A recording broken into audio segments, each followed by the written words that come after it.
Weather. Kabayatan na apo itibiyang ti Philippine National Police amente man ti nagdumapay nga reports manipod pa lang kini Idol Lawrence Corpus Martinez. Kumusta apo iti nagpatnag 24 oras hindi bukod tayo nga lugar 48 pa kidi nga oras apo ito hindi pa lang Sabado ti Rabi ginga kadigitoy nga Gundawa. IFM News. IFM News. IFM News. Police report. Idol Lawrence, good morning, please come in. Yes, Idol Bernard, good morning. Mapukpukaw itimay sa alalaki, Manipod Barangay 32, Bacara, Ilocos Norte.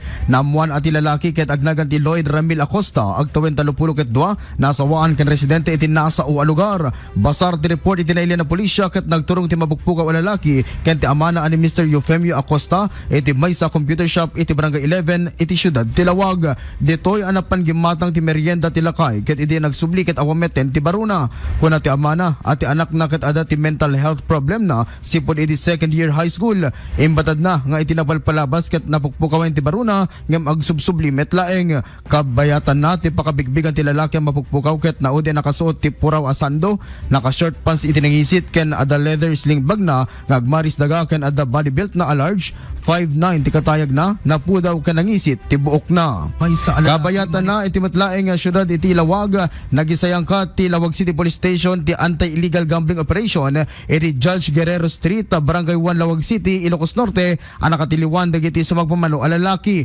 Basar ti report iti nailya na pulisya ket naaktuhan dagiti otoridad dagiti suspect nga gayayam ti Lucky 9 na kumpiskar ti 40 a baraha in mga plastic chairs, may sa wooden table, may sa pink bath towel kas tablecloth ken may sa plastic container nga dalinaon na cash nga agbalor ti 6,021 pesos ken bet money nga gata ti 9,030 pesos.